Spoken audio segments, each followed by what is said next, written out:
안녕하십니까, 강동원 변호사입니다. 요즘 핫한 이슈에 대해서 말씀 좀 드리려고 하는데요. 잼버리 대회 문제입니다.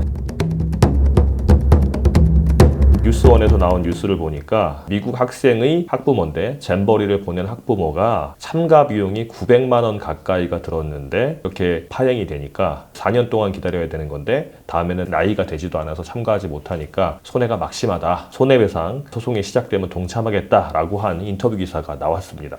인터뷰 기사 간단하게 소개시켜드리면 폭염으로 아이가 쓰러졌었는데 병원 바닥에 재웠다는 거예요. 처음에는 침상에 있었는데 더 심한 환자들이 오니까 의자로 옮겨졌고 바닥까지 옮겨졌다, 뭐 그런 내용이고요. 이 학부모가 좀 화가 나서 한 모양인데, 미국에서는 남녀뿐만 아니라 어른과 청소년이 쓰는 샤워실, 화장실도 완전히 분리돼 있다. 그런데 이 새만금에서는 그것도 되지 않아서 아이들이 어른들이 쓰는 샤워실이나 화장실을 썼다라고 하는데, 아마도 남녀가 섞여서 쓴다거나 그런 문제가 있었던 걸로 좀 지적했던 걸로 보입니다. 그래서 미국 대표단과 학부모들이 줌 미팅을 했는데 거기서 나온 여러 가지 이유 중에 첫날 받았던 식사 칼로리가 600kcal 정도밖에 안 됐었다고 합니다. 그러니까 쉽게 말하면 보통 2000칼로리 이상은 이제 먹어야 되는 건데 그거밖에 안 나오니까 아주 문제가 많았고, 비위생적인 화장실, 샤워실이 가장 문제가 있었다. 그리고 개영식 때는 1000명이 쓰러지거나 아팠다라고 이 줌 미팅에서 들었다고 합니다. 또 아이들을 이제 미국에서 한국까지 보낸 부모 입장에서는 이제 화가 나겠죠. 그러면서 이제 마지막으로 한 말이 아주 의미심장합니다. 미국은 소송의 나라다. 소송이 벌어지면 우리도 동참할까 한다.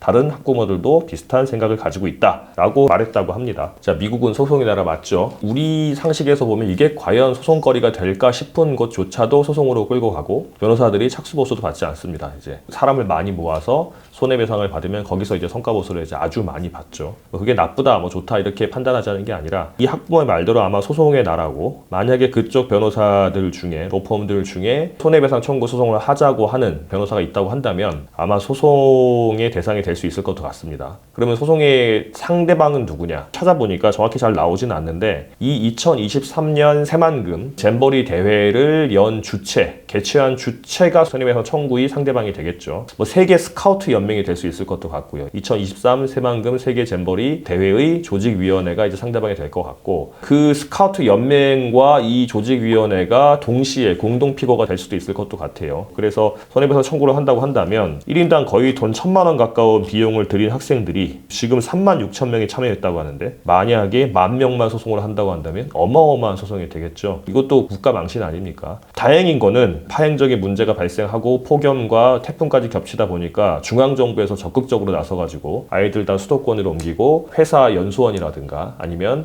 대학교 기숙사라든가 많이 옮겨서 이제 시원한 장소를 제공도 하고 수도권에서 이제 관광도 할 수 있게 한다고 합니다. 일단 아이들이 피해를 본 건 맞는 것 같고요. 그 피해에 대해서 누군가가 책임을 져야 한다고 한다면 자칫 국제소송으로 번질 수도 있을 것도 같습니다. 자, 저는 뭐 이 정도로 말씀드린 거고요. 처음에 준비를 잘 했었어야 되는데 폭염과 태풍 때문에 잼버리 대회 장소를 옮긴 것 자체가 잘못된 것 같지는 않아요. 그거는 뭐 안전을 위한 선제적인 조치니까 그거는 괜찮을 것 같은데, 그 전에 준비가 잘 안 돼서 화장실이라든가 샤워실이 이제 더럽고 아이들에게 깨끗한 식수라든가 충분한 식사가 제공되지 못해서 문제가 발생했다는 부분은 충분히 문제가 될 수 있을 것 같습니다. 이 정도로 정리하면 될 것 같습니다.